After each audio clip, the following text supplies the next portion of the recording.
Hello guys, welcome to Civil Mantra YouTube channel. तो आज हम पढ़ने जा रहे हैं अपने यूनिट 4 का पार्ट 6, जिसमें हम कवर करने वाले हैं इलेक्ट्रॉनिक गवर्नेंस का टॉपिक। अब जैसे आप लोग को पता है कि हम लोग के सिलेबस में डिजिटल सिग्नेचर है, तो डिजिटल सिग्नेचर को पढ़ने से पहले, डिजिटल सिग्नेचर सर्टिफिकेट को पढ़ने से पहले हमें ई गवर्नेंस या फिर जिसको इलेक्ट्रॉनिक गवर्नेंस भी बोलते हैं उसको समझना बहुत जरूरी है। इसीलिए हम यहाँ पर इलेक्ट्रॉनिक गवर्नेंस को समझने वाले हैं। ठीक है, तो शुरू करते हैं कि इलेक्ट्रॉनिक गवर्नेंस क्या है। सो इलेक्ट्रॉनिक गवर्नेंस और ई governance is the application of IT for delivering government services, exchange of information, communication transactions, integration of various standalone systems between government to citizens, जिसको हम लोग पढ़ेंगे भी आगे, G2C, government to business G2B, government to government G2G and government to employ. ठीक है, तो यहाँ पर बेसिकली क्या बताया गया है कि इलेक्ट्रॉनिक गवर्नेंस का क्या मतलब है। गवर्नेंस क्या होता है कि गवर्नमेंट जो भी अपनी गवर्नेंस कर रही है वो मेरा गवर्नेंस हो गया।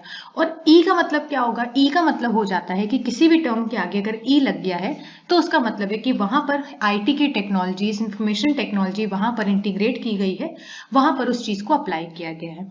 तो गवर्नमेंट की जो भी सर्विसेज हैं, जो भी उनकी पॉलिसीज हैं, उसके बारे में अगर हमने वहां पर हमने आईटी सर्विस को अप्लाई कर दिया, साथ ही साथ जो एक्सचेंज है इंफॉर्मेशन का, उसके साथ साथ जो कम्युनिकेशन ट्रांजैक्शंस हैं या फिर जो भी सर्विसेज हैं जो गवर्नमेंट प्रोवाइड कर रहा है। अब ये गवर्नमेंट किसी को भी प्रोवाइड कर सकती है, या तो वो सिटीजन हो सकता है, तो उस केस में जो सर्विसेज गवर्नमेंट से सिटीजन पे जाएगी उसको हम लोग G2C बोलते हैं।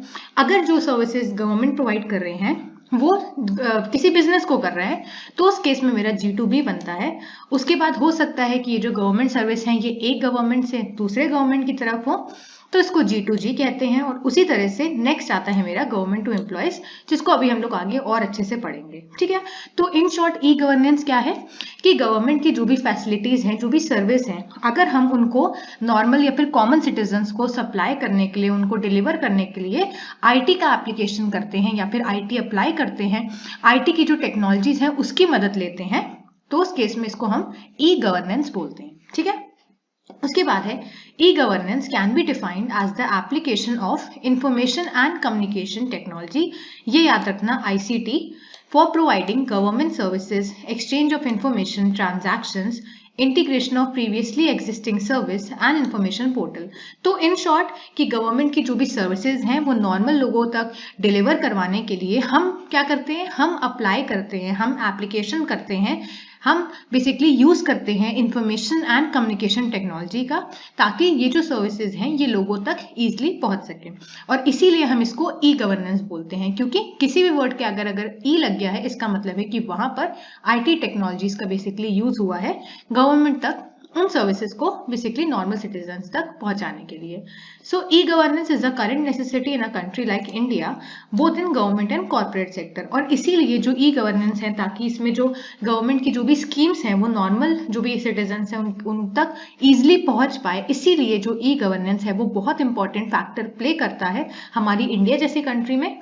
और ये जो ई गवर्नेंस है ये गवर्नमेंट के लिए भी बेनिफिशियल है, साथ ही साथ जो कॉर्पोरेट सेक्टर्स हैं उनके लिए भी ई गवर्नेंस बेनिफिशियल है। ठीक है, अब यहाँ पर कुछ एग्जाम्पल दिया गया है ई गवर्नेंस के जो प्रोजेक्ट्स थे, जैसे कि ई मित्र प्रोजेक्ट जो कि राजस्थान में चला था, ई सेवा प्रोजेक्ट जो कि आंध्र प्रदेश का था, and CET which is common entrance test. तो इन सभी टेस्ट में क्या हुआ था, इनका सक्सेसफुल इम्प्लीमेंटेशन किया गया था, और दिमाग में रखते हुए किसको किया था, ई गवर्नेंस के कॉन्सेप्ट को रखा गया था, और इन प्रोजेक्ट्स को बेसिकली इंट्रोड्यूस करवाया गया था नॉर्मल लोगों तक, जिसमें ई मित्र प्रोजेक्ट, ई सेवा प्रोजेक्ट एंड CET आ जाता है। ठीक है, तो ये इसके एग्जाम्पल्स हो गए। नेक्स्ट है मेरा कि ई गवर्नेंस की जरूरत ही क्यों पड़ी। तो reason for opting e governance, कि हमें नॉर्मल जो गवर्नमेंट अपना काम कर रही है उसको चलते रहने देना चाहिए था, ये हमने वहां पर आईटी टेक्नोलॉजीज को क्यों इंप्लीमेंट किया। तो इसका पहला रीजन है कि governance has become very complex. जो गवर्नेंस है वो बहुत ज्यादा कॉम्प्लिकेटेड हो गई थी, बहुत ज्यादा कॉम्प्लेक्स हो गई थी नॉर्मल सिटीजन्स को समझने के लिए, और इसीलिए कि वो जो सर्विसेज है, जो भी फंक्शंस मेरी गवर्नमेंट परफॉर्म कर रही है वो नॉर्मल लोगों तक इजीली एक्सेसिबल हो, वो उसको अच्छे से समझ पाए, उसको अच्छे से उसका यूज कर सके, इसीलिए मेरा ई गवर्नेंस का कॉन्सेप्ट इंक्लूड हुआ। नेक्स्ट है मेरा increase in citizen expectations from the government. तो उस केस में क्या था, यहाँ पर ई गवर्नेंस इसीलिए इंक्लूड किया गया था ताकि जो लोगों की एक्सपेक्टेशन है वो गवर्नमेंट से बढ़े, और जो लोग हैं वो ये एक्सपेक्ट करें कि हाँ ये जो गवर्नमेंट है कि हमारे वेलफेयर के लिए ही प्रोजेक्ट्स और अपने जो भी चीजें हैं वो लॉन्च कर रही है, ना कि अपने बेनिफिट के लिए। तो मेन जो इसका रीजन था वो यही था कि गवर्नेंस जो है वो कॉम्प्लिकेटेड थी, तो लोगों तक उसको इजिली एक्सेसिबल करवाना ताकि लोगों का बेनिफिट हो सके। तो यही मेरा मेन रीजन था ई गवर्नेंस को इंट्रोड्यूस करने का। ठीक है, फिर आता है मेरा नेक्स्ट कि अब इसके ऑब्जेक्टिव्स क्या हैं।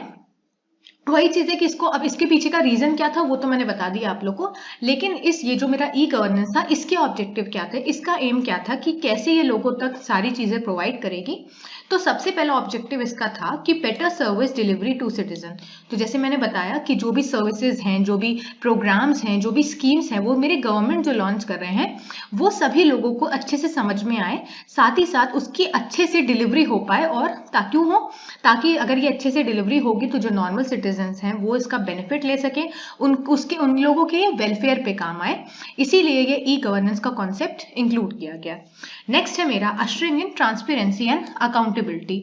इससे क्या होगा, ट्रांसपेरेंसी क्यों मेंटेन होगी, ट्रांसपेरेंसी इसलिए मेंटेन होगी क्योंकि जो भी सर्विसेज होंगी, जो भी चीजें होंगी जो गवर्नमेंट लॉन्च करेगी वो ट्रांसपेरेंट होंगी, क्योंकि वो नॉर्मल सिटीजन्स को पता होंगी और उनको वो इजी एक्सेसिबल होंगी। साथ ही साथ अकाउंटेबिलिटी क्यों, क्योंकि अगर गवर्नमेंट ने कोई भी ऐसी स्कीम, कोई भी ऐसी चीज लॉन्च करी जो कि लोगों के वेलफेयर के लिए नहीं है, या फिर जो भी गवर्नमेंट है उसने कहीं करप्शन करने की कोशिश की, तो उस केस में वो अकाउंटेबल हो जाएगी और उसको सारे क्वेश्चंस का आंसर देना पड़ेगा सिटीजन्स का। किसके तहत, जो राइट टू इन्फॉर्मेशन एक्ट में भी मैंने बताया था कि वहां पर क्या होगा कि गवर्नमेंट ट्रांसपेरेंसी को भी मेंटेन करेगी, साथ ही साथ वो अकाउंटेबिलिटी भी होगी, तो वो अकाउंटेबल होंगे लोगों के क्वेश्चंस का आंसर देने के लिए।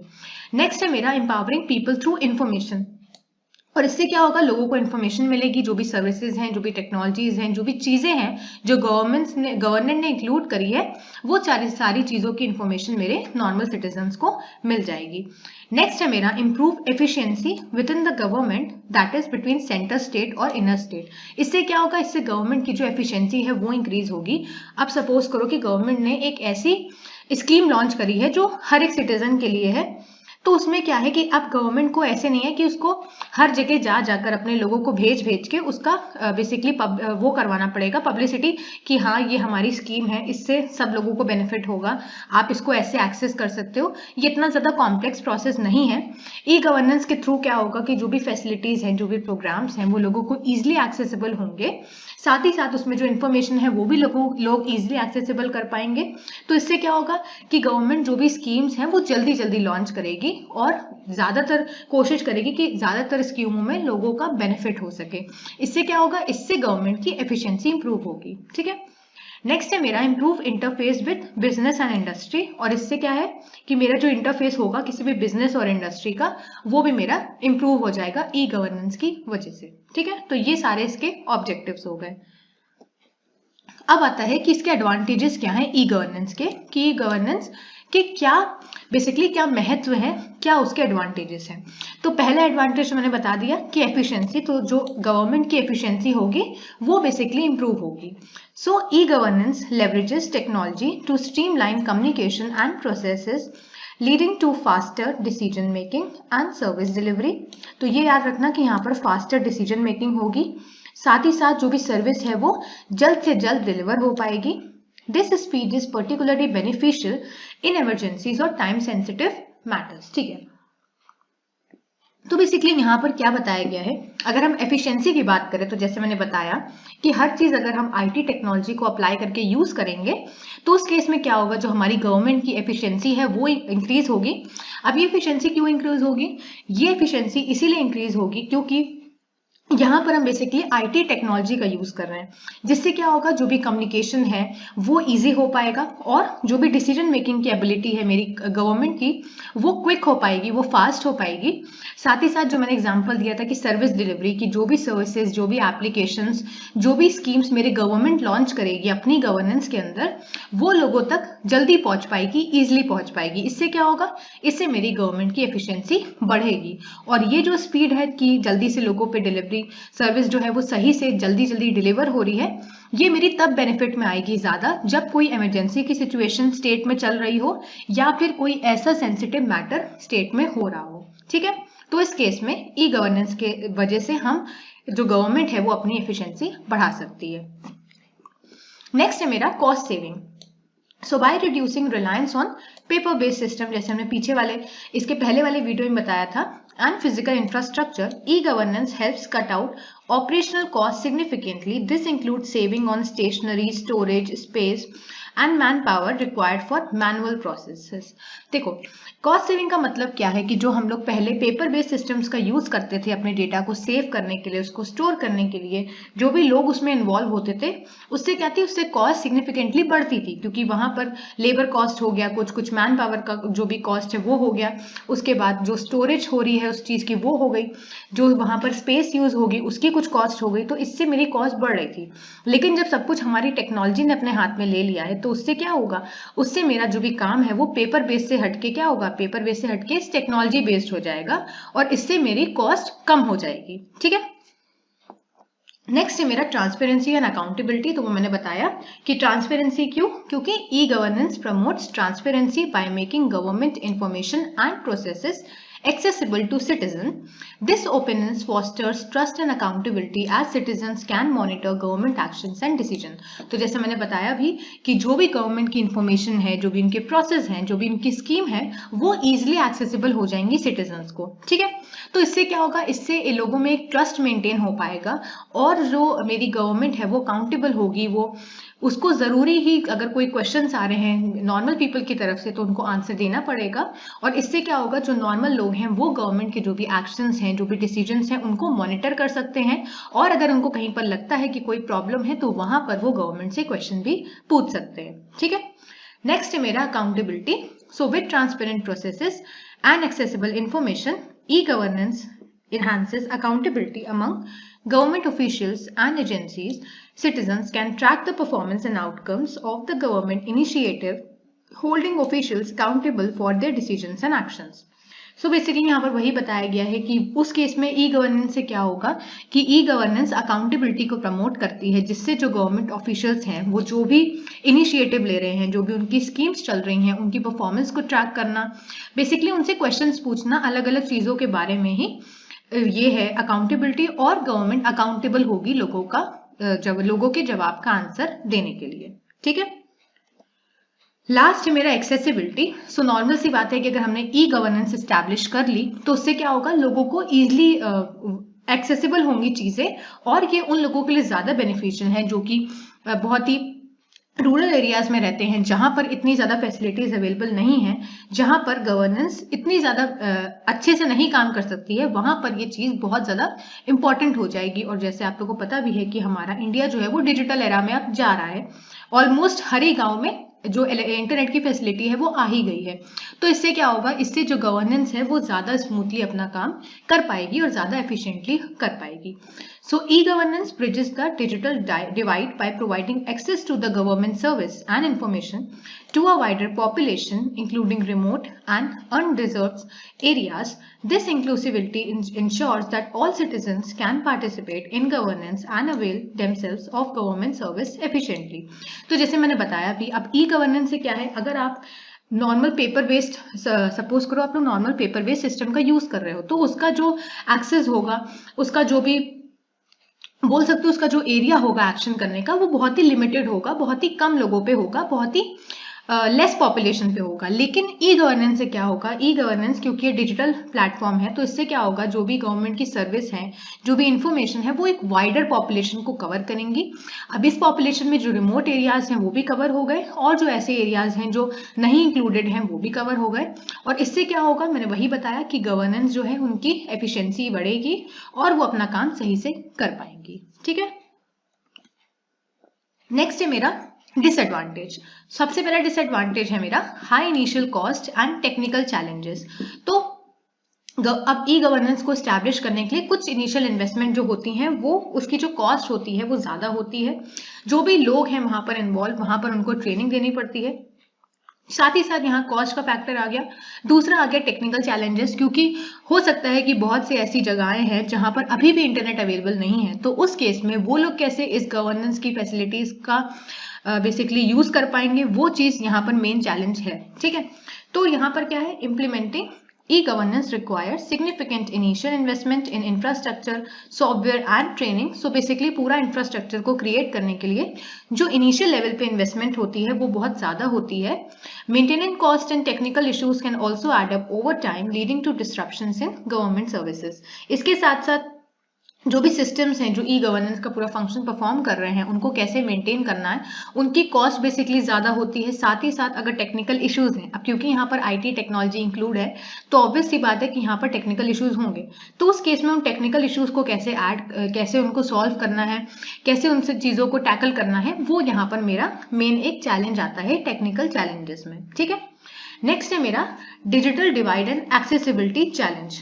तो ये क्या है, e governance assume wide spread access to digital technologies. जैसे मैंने बताया भी था कि ई गवर्नेंस क्या अज्यूम करता है कि हर एक जगह आपका क्या है, डिजिटल टेक्नोलॉजीज अवेलेबल हैं, इंटरनेट अवेलेबल है बेसिकली, कि कंप्यूटर्स अवेलेबल हैं, मोबाइल फोन्स अवेलेबल हैं, लैपटॉप्स अवेलेबल हैं। तो ये मेरा ई गवर्नेंस अज्यूम करके चलता है कि हर एक जगह पे ये सारी डिजिटल टेक्नोलॉजीज उपलब्ध है, वहां पर एक्सेस है लोगों को। लेकिन क्या ये सच है? नहीं, ऐसी बहुत सी जगह अभी भी हैं जहां पर इंटरनेट फैसिलिटीज नहीं है, जहां पर लोगों के पास डिजिटल टेक्नोलॉजीज नहीं है।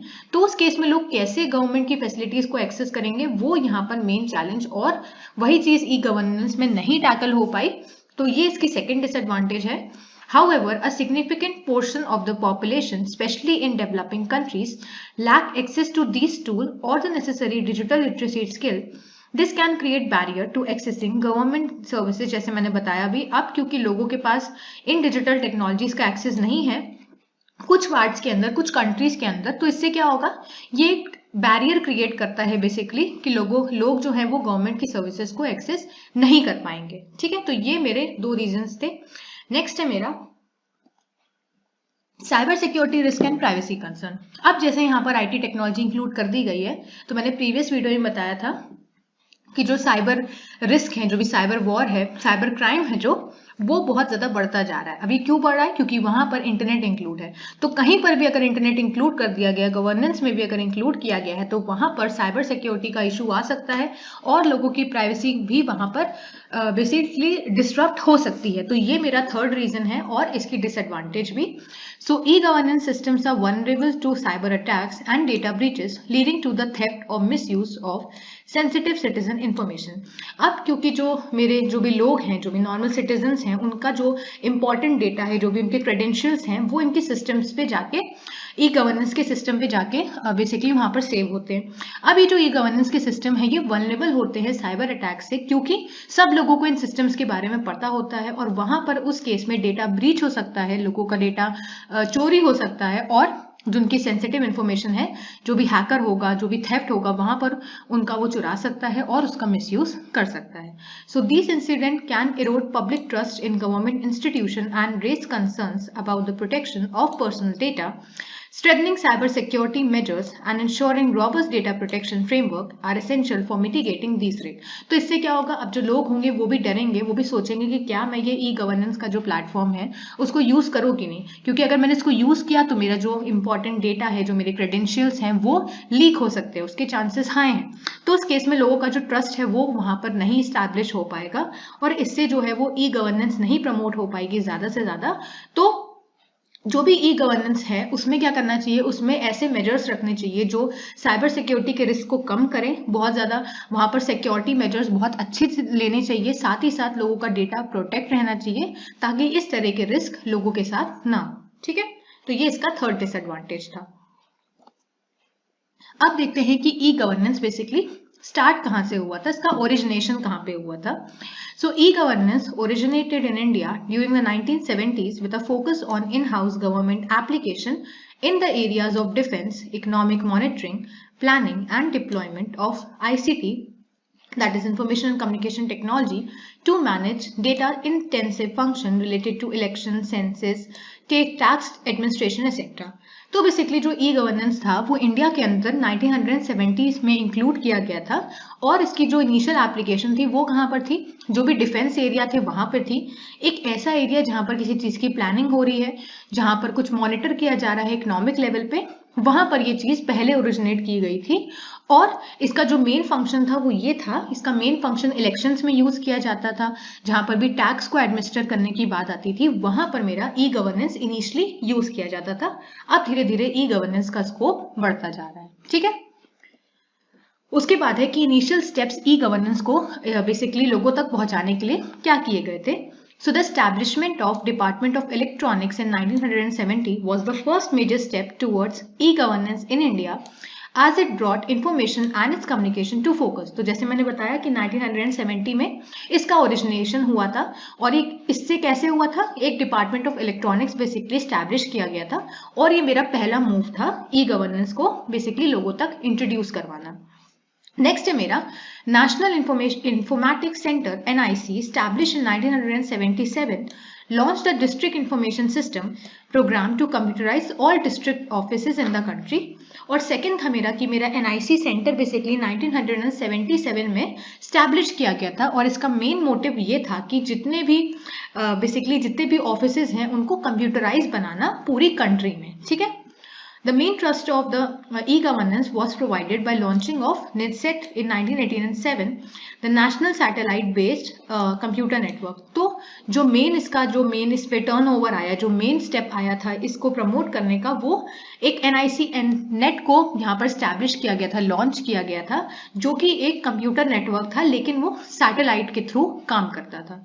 ठीक है, तो ये कुछ स्टेप्स लिए गए थे ई गवर्नेंस को लोगों तक पहुंचाने के लिए, इसको प्रमोट करने के लिए। ठीक है, अब पिलर्स ऑफ ई गवर्नेंस के क्या इंपॉर्टेंट पिलर्स है। तो सबसे पहले यहाँ पर लोग इन्वॉल्व हैं, तो पीपल इसका पहला पिलर हो गया। दूसरा है प्रोसेस, तो जो भी प्रोसेस है ई गवर्नेंस को बेसिकली गवर्न करने के लिए वो मेरा सेकंड पिलर हो गया। थर्ड मेरा टेक्नोलॉजी है कि यहाँ पर कौन सी टेक्नोलॉजी यूज हो रही है, so basically ICT technology use हो रही है। और फोर्थ है मेरा रिसोर्सेज कि क्या क्या रिसोर्सेज यहाँ पर अवेलेबल है। ठीक है, तो ये चारों मेरे पिलर हैं ई गवर्नेंस के। नेक्स्ट है मेरा type of interaction in e governance. तो जैसे मैंने पहले ही बताया था इसकी डेफिनेशन में कि 4 तरह के इंटरेक्शन होते हैं। एक होता है G2G, government to government, G2C, government to citizen, जो नॉर्मल तक हम लोग यूज करते हैं। नेक्स्ट है मेरा G2B, गवर्नमेंट टू बिजनेस, और आखिरी है मेरा G2E, गवर्नमेंट टू एम्प्लॉयज। तो ये 4 तरह के इंटरेक्शन मेरे ई गवर्नेंस के अंदर होते हैं। ठीक है, नेक्स्ट है मेरा डिफरेंट कनोटेशंस ऑफ ई गवर्नेंस। अब ये कनोटेशंस का मतलब क्या है, देखो कनोटेशंस का मतलब होता है कि क्या चीजें हम इम्प्लाई कर सकते हैं ई गवर्नेंस से, क्या क्या चीजें यहाँ पर हम लोग बेसिकली कौन से सेक्टर में, कौन से ऐसे एस्पेक्ट में हम इंफॉर्मेशन टेक्नोलॉजी की चीजों को इम्प्लीमेंट कर सकते हैं। तो सबसे पहले मेरा आता है ई administration. So the use of ICTs to modernize the state, the creation of data repositories for management information system and computerization of record, land and health। तो बेसिकली यहाँ पर बताया गया कि जो भी एडमिनिस्ट्रेशन से रिलेटेड पार्ट है वो आप लोग वहां पर ICT के टेक्नोलॉजी को यूज करके जो भी उसकी करंट स्टेट है आप उसको इम्प्रूव कर सकते हो। जो भी रिपोजिटरीज होती हैं उसको आप ई एडमिनिस्ट्रेशन के थ्रू बेसिकली क्रिएट कर सकते हो। साथ ही साथ जो रिकॉर्ड्स होते हैं, किसी की लैंड का रिकॉर्ड होगा, किसी की हेल्थ का, या जो भी रिकॉर्ड्स हैं उनको कंप्यूटराइज्ड वे में आप स्टोर कर सकते हो। तो ये मेरा ई एडमिनिस्ट्रेशन हो गया जहां पर ICT टेक्नोलॉजी को यूज किया जा रहा है। नेक्स्ट है मेरा ई सर्विसेज, जो हम लोग यूज भी करते हैं। So the emphasis here is to bring the state closer to the citizens। तो बेसिकली जो भी सर्विसेज हैं, जो भी एप्लीकेशंस हैं, वो सिटीजन्स के पास लाना ही इसका मेन एम्फेसिस है। For example provision of online services, तो जो ऑनलाइन सर्विसेज हैं वो लोगों के पास लाना, लोगों को उसको इजिली एक्सेसिबल करवा देना, वही है मेरा e services. E administration and e services together constitute what is largely termed as e government. तो ये जो ई सर्विसेज हैं और ये जो ई एडमिनिस्ट्रेशन है, ये दोनों आपस में मिलकर मेरा ई गवर्नमेंट फॉर्म करते हैं। ठीक है, लास्ट है मेरा ई गवर्नेंस जो हमने पढ़ा हुआ है, the use of IT to improve the ability of the government to address the needs of society. तो जो सोसाइटी है उसकी नीड को एड्रेस करना, उनके वेलफेयर के लिए काम करना गवर्नमेंट की ये बेसिकली उनकी एफिशिएंसी को बढ़ा देता है, उनकी एफिशिएंसी को इंप्रूव कर देता है। It includes the publishing of policy and program related information to transact with citizen. It extends beyond the provision of online services and covers the use of IT for strategic planning and reaching the development goals of the government. तो इससे क्या होगा, जो भी लोग हैं उनके जो भी प्रॉब्लम्स हैं वो लोग आसानी से गवर्नमेंट को बता सकते हैं और गवर्नमेंट की जो सर्विस हैं उनको ईजिली वहां से एक्सेस ले सकते हैं और ईजिली उनको यूज कर सकते हैं। ठीक है, तो ई गवर्नेंस का टॉपिक अब मुझे लगता है आप लोग को समझ में आ गया होगा। फिर नेक्स्ट है मेरा e democracy. So the use of IT to facilitate the ability of all sections of society to participate in the governance of the state. तो ये बहुत इंपॉर्टेंट चीज है जो इसके अंदर आती है कि ई डेमोक्रेसी। अब ये ई डेमोक्रेसी क्या है, देखो जैसे तुम लोग को पता है कि इंडिया एक डेमोक्रेटिक कंट्री है और जो भी सेक्शंस हैं, जो भी सोसाइटीज हैं, वो सब इक्वल लेवल पे हैं। तो ई डेमोक्रेसी से क्या होगा, यहाँ पर हम IT टेक्नोलॉजीज का यूज करके जो मेरे सारे सेक्शंस है सोसाइटी के, उनका इक्वल पार्टिसिपेशन कर पाएंगे मेरी गवर्नेंस में। ठीक है, इम्फेसिस इज ऑन ब्रिंगिंग, और यहाँ पर इम्फेसिस किस पे होगा, जैसे ई गवर्नेंस का था वही ई डेमोक्रेसी का भी है। ट्रांसपेरेंसी पे इम्फेसिस होगा, अकाउंटेबिलिटी पे होगा और पार्टिसिपेशन ऑफ पीपल, ताकि हर एक ग्रुप के लोग, हर एक सेक्शन के लोग इजिली पार्टिसिपेट कर पाए गवर्नेंस में। ठीक है, it includes online disclosures of policies, online grievances, redressal, e referendums etcetera. और इससे जो भी लोगों की दिक्कतें हैं, जो भी पॉलिसीज हैं, जो भी लोगों की ग्रीवेंसेस हैं, वो यहाँ पर डिस्क्लोज हो पाएंगे इजिली। ठीक है, आई होप आप लोग को ये लेक्चर समझ में आया होगा। अगर आया है तो लाइक करें, शेयर करें और चैनल को सब्सक्राइब करें। Thank you.